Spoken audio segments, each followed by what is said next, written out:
Praise lord. యేసుక్రీస్తు ప్రభువారికి సంబంధించి ఒక 2 విషయాలని తెలుసుకునే ప్రయత్నం చేద్దాం చాలా క్లుప్తంగా. మొదటిగా యేసుక్రీస్తు ప్రభువారు ఎక్కడ జన్మించారు? రెండోది యేసుక్రీస్తు ప్రభువారు ఈ లోకంలోకి జన్మించటానికి గల కారణం ఏంటి? మొదటిగా ప్రభు ఎక్కడ జన్మించారు? దేవాతి దేవుడు తన మహిమైశ్వర్యాన్ని విడిచిపెట్టి ఆత్మస్వరూపిగా ఉన్న ఆ దేవుడు ఈ లోకంలోనికి, ఇది మానవ లోకం కదా! ఈ లోకంలోనికి నీ కొరకు, నా కొరకు నరవతారిగా, నరునిగా, కుమారునిగా, దేవుని కుమారునిగా ఈ లోకంలోనికి ప్రవేశించడం జరిగింది.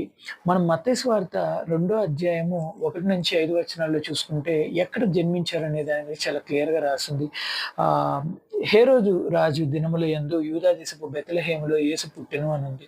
5వ వచనంలో క్రీస్తు ఎక్కడ పుట్టిన వారిని అడుగగా యూదా దేశపు బెత్లెహేములోనే. బెత్లెహేమ్ ఎక్కడుంది? ఈ ప్లేస్ ఎక్కడుంది? తెల్లోళ్ళ దేవుడు, నల్లోళ్ళ దేవుడు, ఎర్రోళ్ళ దేవుడు, ఇంకొక కలరు, ఏ కలర్లు పెడితే ఆ కలర్లు చెప్పేసి ఆ దేవుడు కాదు. యూదా దేశపు బెత్లెహేమ్. బెత్లెహేమ్ ఇది ఎక్కడుంది అనంటే ఇశ్రాయేల్ కంట్రీలో ఉంది. యెరూషలేము. ఈ కంట్రీ ఎక్కడుంది? ఏ కాంటినెంట్‌లో ఉంది? మన భారతదేశం ఏ కాంటినెంట్‌లో ఉంది? ఆసియా ఖండంలో ఉంది. అలాగే యేసుక్రీస్తు ప్రభువారు దేవాతి దేవుడు, దేవుడి కుమారునిగా ఈ లోకంలో జన్మించిన ఆ ప్రభువు మన ఖండంలో, అంటే ఆసియా ఖండంలో, మన భూభాగంలో ఆయన జన్మించారు. తెల్లోళ్ళ దేవుడు, ఎర్రోళ్ళ దేవుడు ఎట్లవుతారు?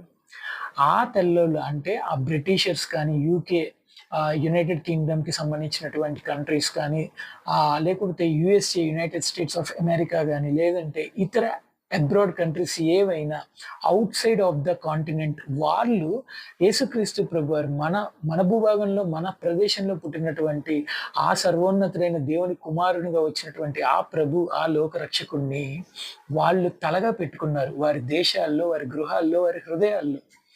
అంతే తప్ప వాళ్ళ దేవుడు కాదు. ఆయన అందరికీ దేవుడు. ఇంకా మన భూభాగంలో పుట్టాడాయన. రెండోది, యేసుక్రీస్తు ప్రభువారు జన్మించడానికి గల కారణం ఏంటసలు? ఇప్పుడు ప్రతి ఒక్కళ్ళకి ఒక పర్పస్ ఉంటుంది. మీకో పర్పస్ ఉంటుంది. నాకొక పర్పస్ ఉంటుంది. మనం ఈ లోకంలోకి ఒక తాత్కాలికమైనటువంటి టైంలోనే మనం జీవించగలుగుతాం. కొంత టైమే ఉండగలుగుతాం. ఒక పర్పస్ ఉంటుంది మనకు కూడా. అలానే దేవాతి దేవుడు కుమారుడిగా ఈ లోకంలోకి రావడానికి కూడా ఒక పర్పస్ ఉంది. ఏంటి ఆ పర్పస్? చూద్దాం రండి. మత్తయి సువార్త 1వ అధ్యాయం 21వ వచనంలో చూస్తే, ఆయన తన ప్రజలను వారి పాపముల నుండి విడిపించెను, రక్షించెను అనుంది.